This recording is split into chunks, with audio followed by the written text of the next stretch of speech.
Bueno, buenos días a todos. Antes que nada agradecer al Centro Social Rafael Acosta el interés en difundir este tipo de charlas que, como su nombre indica, conversaciones para un nuevo tiempo, lo que intentan es alumbrar un horizonte diferente en los momentos que nos toca vivir.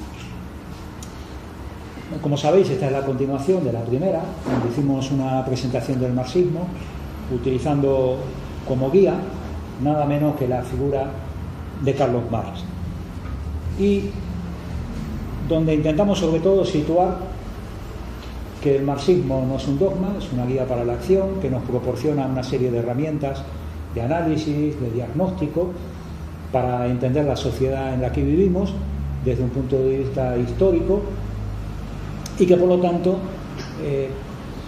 no se puede encasillar en una receta, sino que lo que nos propone y nos estimula es el análisis, al conocimiento, y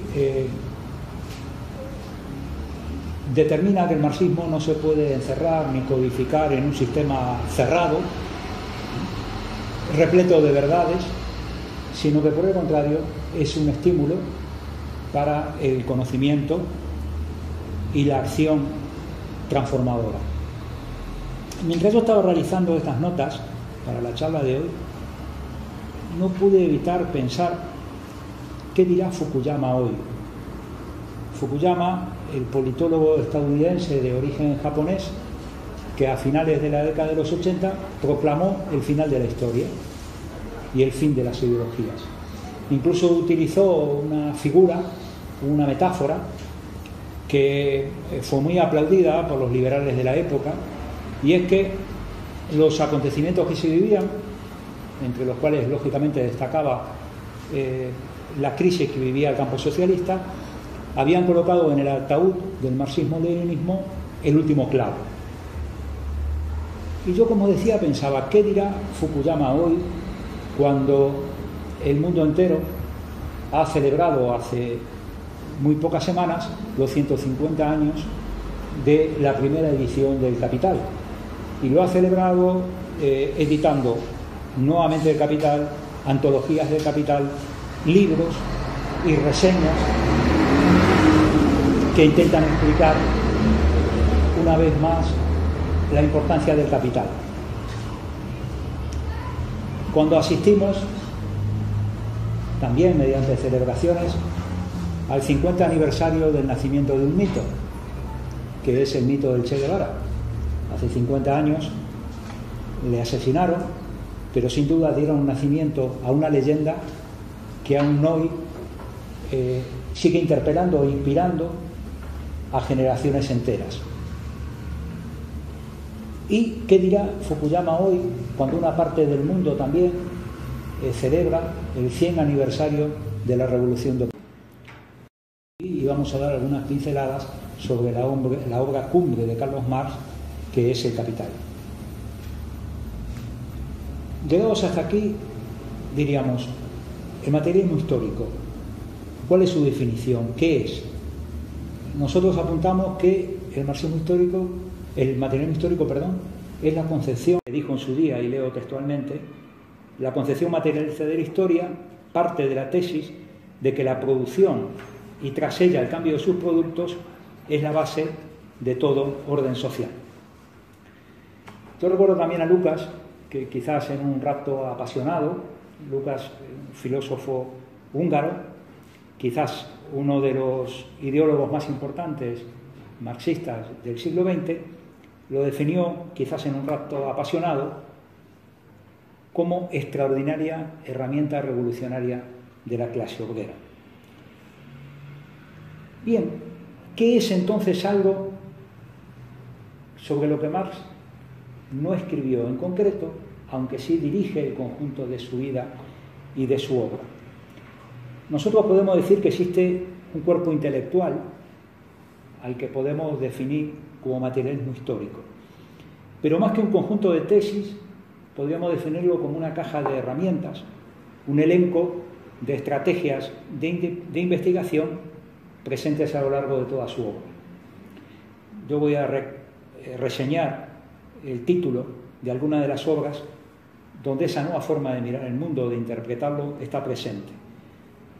Tesis sobre Feuerbach, la ideología alemana, la Sagrada Familia, el Manifiesto Comunista, Introducción a la crítica de la economía política, crítica del programa de Gotha y El Capital, entre otros, son algunos de los más importantes materiales de Carlos Marx, donde esta particular visión de la historia y de la sociedad se hace cuerpo y se desarrolla. Carlos Marx dice en determinado momento que la estructura social y el Estado se derivan del proceso de vida, no como pueden presentarse, sino como realmente son. Cierre de comillas. ¿Por qué es importante esta definición? Porque si nosotros tuviéramos que atender a lo que los individuos dicen de sí mismos o cómo se presenta la estructura social del Estado, tendríamos que concluir que vivimos en el mejor de los mundos posibles, como todo el mundo. Claro, si nosotros miramos cómo es la estructura de nuestra sociedad, veremos que está absolutamente alejada de esa interpretación que los hombres hacen, sobre todo la clase dominante hace de lo que es nuestra sociedad. Diríamos que el hombre es a la vez fruto de las circunstancias históricas que le toca vivir, pero también un agente de cambio social. Pues nosotros decíamos hace un instante que es una caja de herramientas, un elenco de estrategias, el materialismo histórico. Yo voy a señalar dos fundamentalmente: la totalidad y la dialéctica. ¿Qué podemos decir al hablar de dialéctica? Podemos hablar, la dialéctica nos ofrece una visión fluida de la historia, una visión dinámica de los acontecimientos sociales.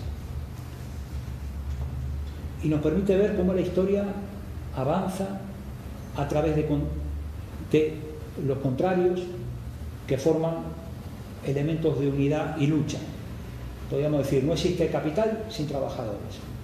Es absolutamente imposible, pero a su vez el capital y los trabajadores están en permanente lucha. Esa lucha, que después Marx nos explicaría que no es ni más ni menos que la continuidad histórica de la lucha de clases, es la que nos permite alumbrar y entender lo que sucede en el conjunto de nuestra sociedad. Esto es muy importante entender cómo el marxismo nos enseña a ver la historicidad de los movimientos sociales y las luchas que desarrollan en su seno. Fijaros, un elemento que todos nosotros conocemos. Nosotros podemos ver a Hitler y el nazismo como el monstruo diseñado por un individuo, casi como si fuera el asesino en serie mayor de la historia de la humanidad. Pero podemos verlo, si buceamos un poco en el interior de los acontecimientos y los prolegómenos de la Segunda Guerra Mundial, como el intento del capital, en este caso del capital alemán, en la conquista de nuevos mercados. También podemos ver el fascismo como una interrupción momentánea de la democracia. O podemos ver el fascismo como un intento de la oligarquía por aplicarle un ajuste de cuentas sangriento y definitivo al movimiento obrero y revolucionario que intenta impedir la consecución de sus intereses. Por lo tanto, podemos analizar lo que realmente sucede o lo que los hombres dicen que sucede. Podemos analizar la historia en función de soflamas religiosas, proclamas de ideales o de intereses económicos que están en la base de la estructura de la sociedad y que definen cuáles son los intereses y las intenciones de las distintas clases en pugna. Por lo tanto, ya nos podemos adelantar un poco a esa definición de materialismo histórico. Podemos ver cómo Marx nos plantea que existe una estructura, es decir, una realidad económica, y que, como si fuera un diseño de arquitectura, esa estructura lo que va haciendo es incorporando una superestructura, es decir, como si la estructura fueran los cimientos de una sociedad que después incorpora una superestructura de carácter político, de carácter religioso, de carácter de Estado, pero que en definitiva lo que está haciendo es sirviendo a esos intereses económicos que se manifiestan en esa estructura determinada. Carlos Marx, el marxismo, nos enseña que a lo largo de la historia han existido diversos modos de producción. Los más conocidos, el esclavismo, el feudalismo y después el capitalismo. Cada modo de producción tenía por un lado las fuerzas productivas, que lo que es en definitiva la capacidad del ser humano para producir, para transformar la naturaleza y disponer de medios para su vida, y las relaciones de producción. Estos dos elementos conforman un modo de producción. Y lo que nos explican es que cuando el desarrollo de las fuerzas productivas, que integra el conocimiento, la técnica, las materias primas, la tecnología, la ciencia, entra en colisión con las relaciones de producción, ¿no? Se van produciendo diversas crisis hasta que se produce un estallido de carácter revolucionario y pasamos de un modo de producción a otro. Esa es la explicación de que cuando el esclavismo no era capaz de seguir desarrollando esa fuerza de producción y colocarse a su altura, se produce un estallido revolucionario que permite o da, mejor dicho, nacimiento y alumbra otro tiempo. A cada modo de producción le corresponde también un soporte ideológico. Nosotros vemos que en nuestra sociedad, como hablábamos al principio, estamos, ¿no? La ideología liberal hace hincapié en la libertad de que aparentemente gozamos y la capacidad que tiene para asegurarnos el bienestar, y que fuera de este sistema no tenemos salida. Por eso incluso cualquier fuerza que pugna por la transformación y el cambio del sistema rápidamente es calificada de antisistema y apartada de la, diríamos, de la legalidad de la lucha política.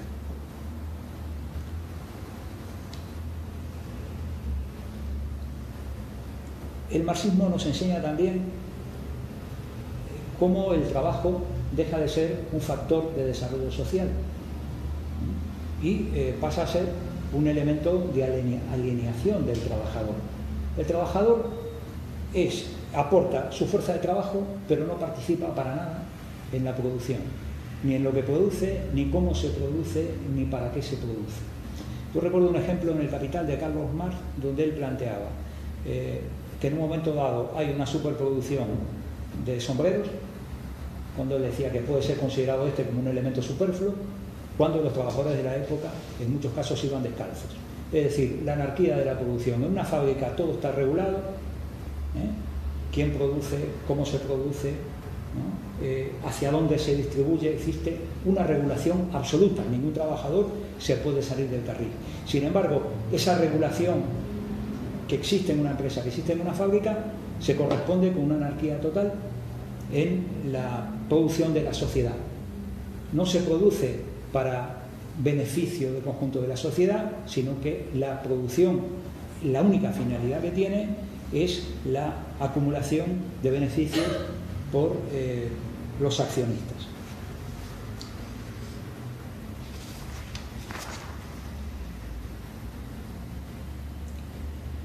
Hay un discurso muy interesante que pronunció Engels en la tumba de Marx, en un aniversario de su fallecimiento, que decía: así como Darwin descubrió la ley del desarrollo de la materia orgánica, Marx descubrió la ley del desarrollo de la historia humana. El hecho tan sencillo, pero oculto hasta él, bajo la maleza ideológica de que el hombre necesita, en primer lugar, comer, beber, tener un techo y vestirse antes de poder hacer política, ciencia, arte, religión, etcétera, que por lo tanto la producción de los medios de vida inmediatos, materiales y por consiguiente la correspondiente fase económica del desarrollo de un pueblo, de una época, es la base a partir de la cual se han desarrollado las instituciones políticas, las concepciones jurídicas, las ideas artísticas e incluso las ideas religiosas de los hombres. Cualquier economista nos puede explicar cuáles son las relaciones de producción de nuestra sociedad o de una sociedad anterior. Lo que no nos van a explicar, no porque no lo sepan, sino porque lo ocultan deliberadamente, es cómo se ha llegado hasta aquí. Y esto nos lleva nuevamente hasta la idea de la totalidad. ¿Por qué es importante que nos expliquen cómo hemos llegado hasta aquí? El modo feudal de producción no escondía las relaciones de explotación. El vasallo el siervo tenía que trabajar durante un determinado tiempo para el señor feudal. Y eso era así y era conocido. Por lo tanto, esa relación de explotación era visible, no estaba oculta, formaba parte de la propuesta social y económica de ese modo de producción. Sin embargo, en el capitalismo la explotación parece estar oculta en forma de salario. Es un pacto al cual llegamos dos personas o una persona y una institución, ambas en proceso de libertad.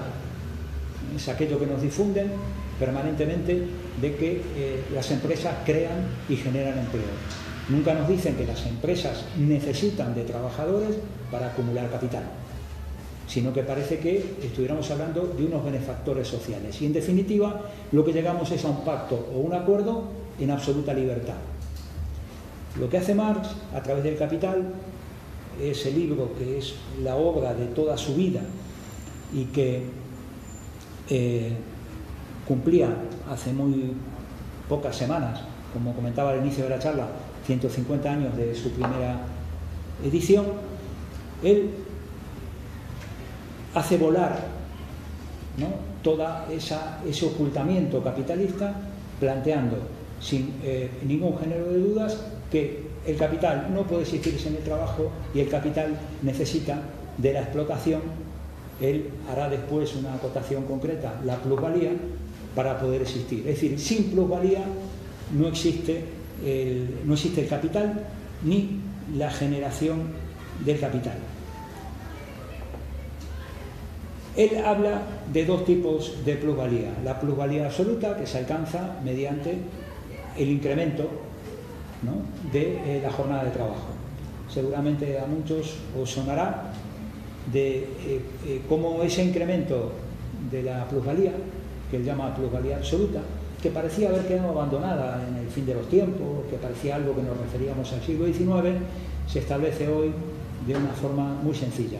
Te hago un contrato de 4 horas, te pago por 6 y trabajas 12. Es decir, cómo ese incremento absoluto se produce. Y el otro, que es el incremento relativo, es la aplicación y el desarrollo de elementos de tipo mecanicista o, en nuestra época, de nuevas tecnologías, que lo que hacen es que multiplican la productividad y por lo tanto hacen que el trabajador necesite mucho menos tiempo, ¿no?, para cubrir aquella parte de su salario, y el resto es disponibilidad de plusvalía para el empresario.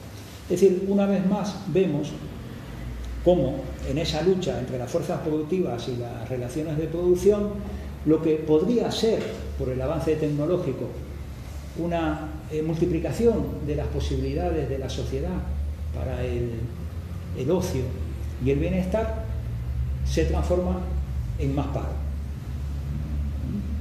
Muchísimas veces escuchamos, incluso en plena época de crisis, a los voceros patronales que hablan de la falta de productividad. Y es falta. La mecanización de los modos de producción y la tecnología han multiplicado la productividad. Sin embargo, eso no se ha traducido en un mayor bienestar social, en un mayor bienestar de la sociedad.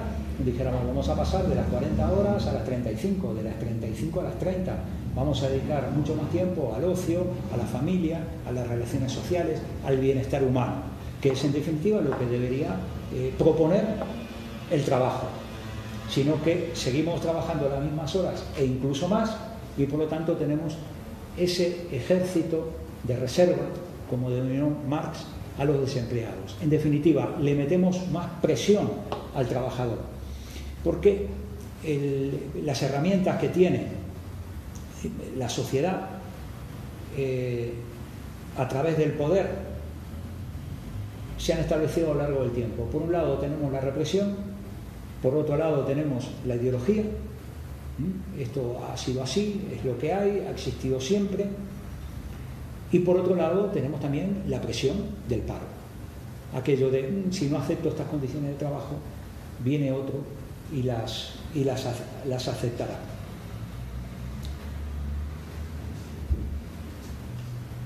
El Capital, yo apuntaba que ha sido la obra de toda la vida de Carlos Marx. Carlos Marx ha estado, no dedicado a plenitud, pero ha estado trabajando en el Capital durante 40 años. Carlos Marx comenzó sus trabajos como ensayista, como filósofo, y lo apuntaba también en la charla anterior, cuando conoció a Engels y conoció algunos de sus trabajos, como la situación de la clase obrera en Inglaterra, él se dio cuenta que debía estudiar a fondo la economía, porque ahí estaban muchas de las explicaciones a los procesos históricos que él estaba buscando. Y a partir de ese momento dedicó toda su vida, entre otras cosas, pero fundamentalmente al estudio de la economía. Tal es así que para poder demostrar lo que para él era un elemento nuclear y fundamental en el Capital, que era la teoría del valor, llegó a estudiar álgebra. Al final de su vida, muy interesado en los procesos sociales y económicos de Rusia como sociedad atrasada, que veía que existían alumbramientos muy interesantes en el horizonte de lucha de sectores sociales de Rusia. Incluso estudió ruso para poder leer directamente desde la fuente original materiales estadísticos de Rusia. Carlos Marx en el Capital le da una importancia muy importante al valor de la mercancía, porque él interpreta que sea cual sea el tipo de mercancía, siempre hay un elemento que está presente y que es el valor del trabajo, la fuerza del trabajo. Podemos hablar de la mercancía que queramos, pero siempre la fuerza del trabajo va a estar presente. Por lo tanto, él concluye: sin fuerza de trabajo no hay mercancía, sin fuerza de trabajo no hay capital, sin explotación no existe el capital. Por lo tanto, el capital necesita de la explotación, y la explotación de la clase obrera y de los trabajadores en general necesitan la quiebra de este sistema para poder liberarse. Por lo tanto, aquí también parten, y solo lo apunto como un elemento de reflexión, falsos debates, porque muchas veces en el trabajo político se habla: ¿qué queremos, reforma o revolución? O incluso en nuestra sociedad actual, en este momento, ¿no? Mejora de ciertos elementos de carácter político o ruptura con el sistema. Nosotros consideramos, por lo menos así lo expone en un artículo brillante Rosa Luxemburgo, que en principio no hay contradicción. Los comunistas luchamos diariamente por obtener mejoras, por obtener reformas que mejoren las condiciones de vida de la clase trabajadora, sin desconocer que esas reformas en sí mismas no van a resolver el problema de la contradicción fundamental, que es capital-trabajo, que solo la transformación absoluta de la sociedad permitiría liberar a los trabajadores. Es decir, la liberación de la alineación del trabajo y de las condiciones de explotación no se consigue mediante reformas. Pero no estamos en contra de la lucha por las reformas, en la medida que éstas posibilitan una mejora real en las condiciones de vida y de trabajo de los trabajadores. Por lo tanto, políticamente no estamos planteando cuestiones de carácter maximalista, sino que estamos por la construcción de procesos unitarios que permitan a los trabajadores en general, a la clase obrera en particular, mejorar sus condiciones de vida, desarrollar alianzas que permitan ir avanzando en lo que denominamos la acumulación de fuerzas. Porque hay gente que a veces ingenuamente se plantea, si nuestra finalidad es el comunismo, tenemos que hacer la revolución ya. Incluso entender la revolución no como la ruptura, ¿no?, de relaciones de explotación, sino como una especie de suerte mágica en la cual la violencia o el asalto al Palacio de Invierno es un elemento de carácter nuclear. Para nosotros, revolución es transformación, es ruptura del orden. Pero para alcanzar ese momento en que, como definía Lenin, los de arriba no puedan, los de abajo no quieran, tenemos que desarrollar procesos de carácter unitario, de carácter transformador, que nos permitan ir avanzando, que nuestra sociedad sea cada vez más democrática por la forma, por sus contenidos y sobre todo por el sujeto social que es el trabajador, la trabajadora, que vaya imponiendo esas medidas y ese cambio.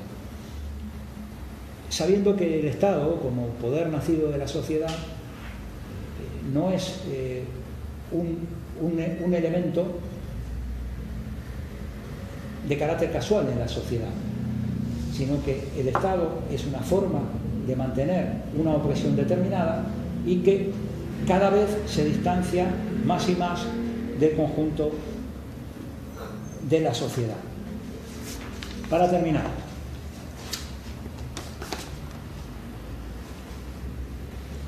hemos hablado de comunismo. ¿Qué nos ha dicho Marx sobre el comunismo o sobre la sociedad comunista? Porque Carlos Marx nos ha dado, como decíamos, esa caja de herramientas, esas herramientas de análisis, de diagnóstico, de interpretación de la sociedad, esa guía para la acción. Junto a Engels, por encargo de la Liga de los Comunistas, en su día escribieron esa pequeña joya denominada Manifiesto Comunista. Pero, sin embargo, si nosotros quisiéramos un libro donde Carlos Marx nos hable del comunismo, no lo encontraríamos. Primero, Carlos Marx no escribió recetas.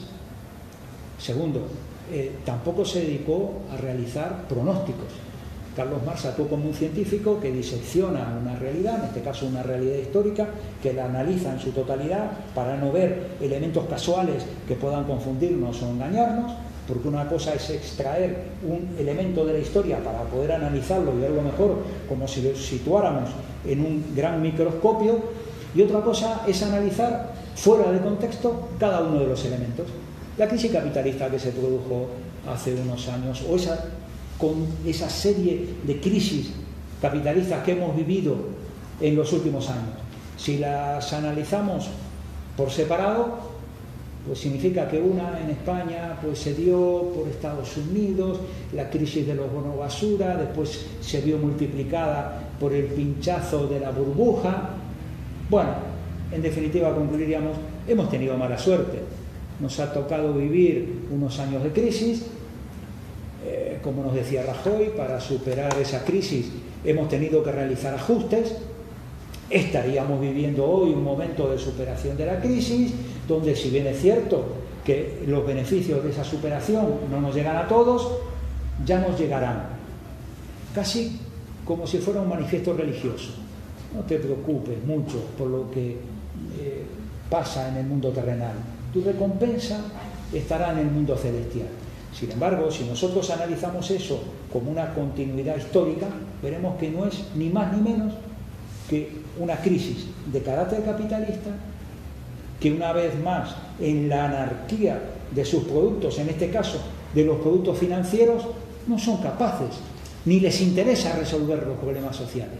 Es más, cuando estalla la crisis, nos colocan, entre otras cosas, la reforma laboral.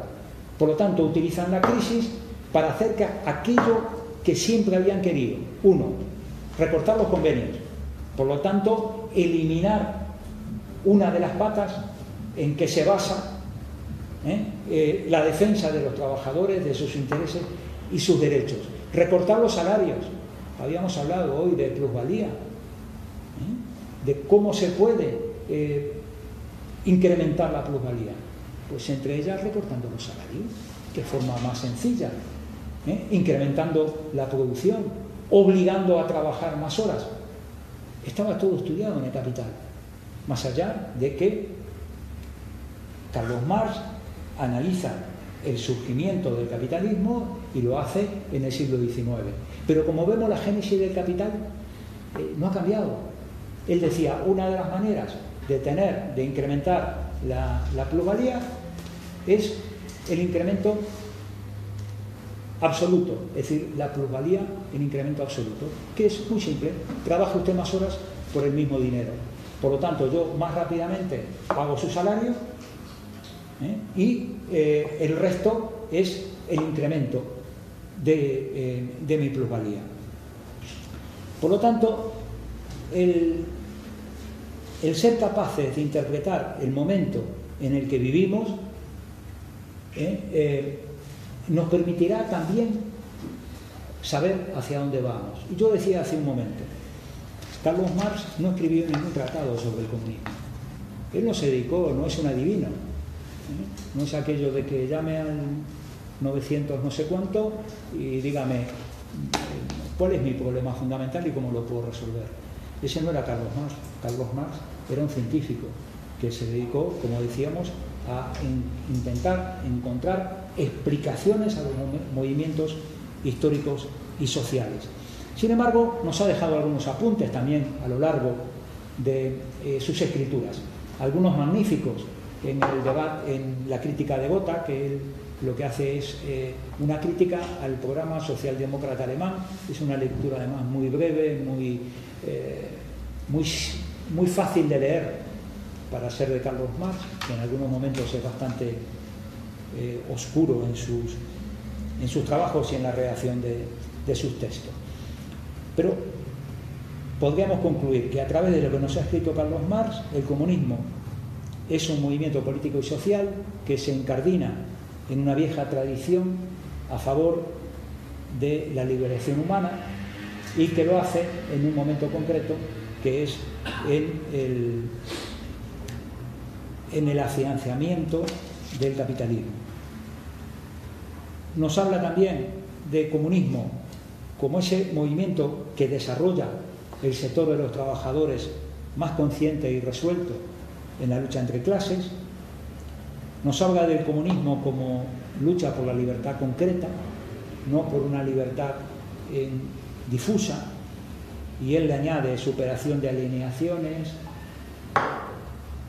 construcción del hombre nuevo, nueva cultura, nuevo modo de vivir, y eso va a marcar toda una pauta. Como os comentaba, hace 50 años que comenzó a alumbrarse el mito del Che Guevara, y entre su obra teórica, que quizás es lo menos leído del Che Guevara, siempre se lee más su acción revolucionaria como guerrillero, pues estaba también la construcción del hombre nuevo, como junto a los estímulos materiales también tenía que haber estímulo de carácter social en la construcción de una nueva sociedad. Él decía, sin hombre nuevo no habrá nueva sociedad. Y por último, otro de los elementos donde él definió también el comunismo es en la consolidación del poder político por parte de la clase obrera, que muchos han querido pues, ridiculizar con aquella denominación que él hizo de dictadura del proletariado, confundiendo lo que significaba quitar el poder de explotación al capital y por lo tanto eliminar sus mecanismos de dominación, ejército, poder sobre la banca, recursos naturales, sectores estratégicos, con una forma de gobierno. Es decir, Carlos Marx nunca habló de un gobierno de tipo dictatorial. No hay que confundir lo que es la eliminación de mecanismos de dominación de la burguesía con una forma de dictadura. ¿Y cómo nos decía que debía ser la sociedad comunista? Tampoco sobre esto hay ningún material concreto, pero sí a través de sus escritos, sus debates con otros ideólogos de la época, hay algunos enunciados. Una sociedad con una drástica reducción del trabajo. Él consideró siempre el trabajo como un elemento de realización social del ser humano, no como lo viven muchos jóvenes en la actualidad, el trabajo como un elemento de carácter penoso, obligatorio, casi de castigo, que hay que obtener si se puede, aceptando cualquier condición que nos imponga, sino que el trabajo como un elemento más de realización social. Vivimos en sociedad, tenemos que contribuir a esta sociedad, el trabajo nos debe liberar. Esa era la concepción de Carlos Marx, y por lo tanto la mecanización debía llevar a una reducción drástica de la jornada de trabajo. Una producción en que los bienes estaría regulado por las necesidades, la producción de bienes estaría regulada por las necesidades sociales de la mayoría. Podemos hablar del ejemplo que yo ponía hace un momento, ¿no?, de superproducción de sombreros y obreros descalzos. Es decir, la anarquía de la producción regulaba el conjunto de la sociedad. Que no existiera una división social del trabajo. Si naces obrero, en una familia obrera, pues es muy probable que tu destino sea convertirte en un obrero más. Total, que puedes trabajar de camarero, en la construcción, eliminar esa división social del trabajo. Y que la división fuera solo técnica. Él concebía una sociedad en la que todos tuvieran una formación politécnica y no hubiera una división entre trabajo intelectual y trabajo manual. Él incluso denomina trabajo corporal. Claro que en aquella época existían muchos trabajos que requerían de un esfuerzo continuado del cuerpo, ¿no? Carga y descarga, trabajo de minas. Es decir, en el momento que él habla, el trabajo corporal era tremendamente penoso. Hoy muchos de esos oficios o de esos trabajos han sido sustituidos por la técnica, pero sigue habiendo una división entre lo que es el trabajo intelectual y el trabajo manual. Y por último, una comunidad universal, sin fronteras, sin ejércitos ni estados. Hoy, cuando tenemos una amenaza real de tragedia nuclear, creíamos haberlo abandonado después de la Guerra Fría, y las últimas amenazas de Trump hacia Corea del Norte y hacia Irán demuestran de que el carácter bélico del imperialismo no se ha apaciguado. Se han retirado de la UNESCO. La UNESCO es una organización dependiente de la ONU y que trabaja sobre todo en los aspectos de cultura y de educación. Obviamente no le interesa, ¿no? Pero sí le interesa sostener esa amenaza en regiones donde él no controla, porque si algún día habláramos sobre lo que significa Asia para el imperialismo, terminaríamos de entender el porqué de esas amenazas hacia Irán y de esas alianzas con Arabia Saudí.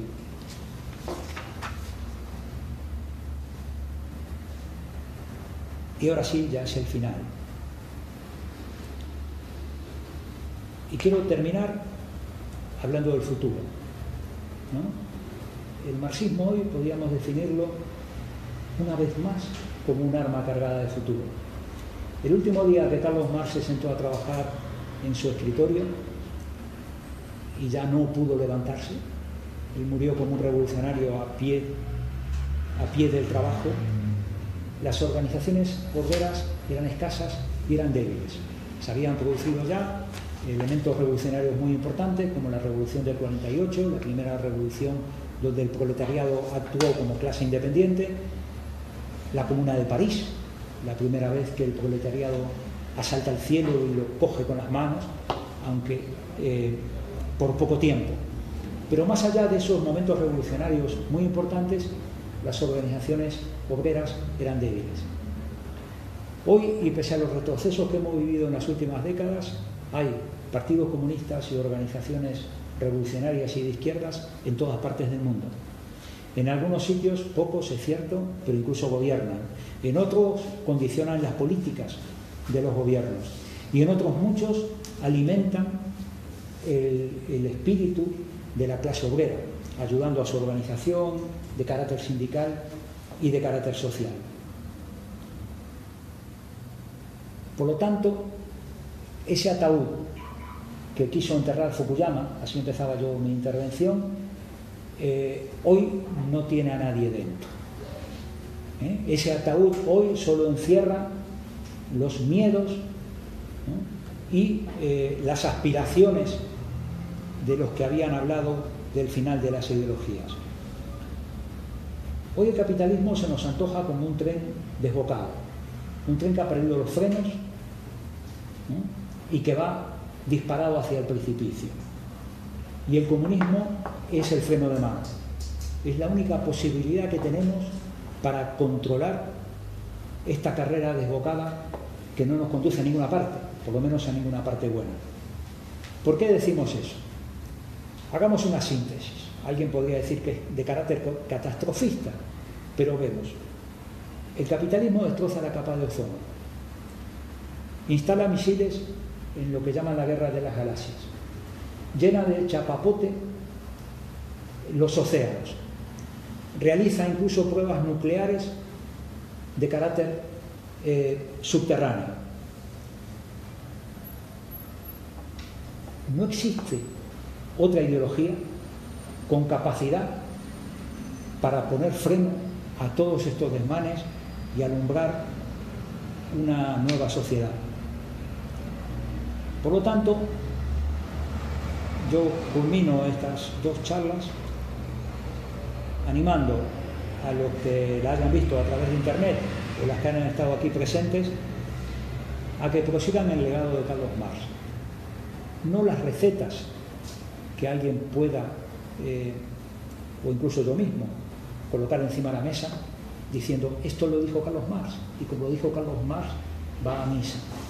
No, el legado de Carlos Marx es ese método de análisis, analizar la lucha de los contrarios, analizar el recorrido histórico, la totalidad de los elementos que nos toca ver, reflexionar en libertad, saber que el futuro no está escrito, con una única atadura, por lo menos yo lo recomiendo así: la fidelidad a la causa de los trabajadores, y sabiendo que siempre que queramos analizar tal o cual aspecto de la sociedad, tenemos un compromiso, que es mirar y sentir con los ojos de los de abajo, con los ojos de los que sufren. Esas serían el único compromiso y la única atadura que yo recomendaría. Y sin más, daros nuevamente las gracias por haber estado aquí.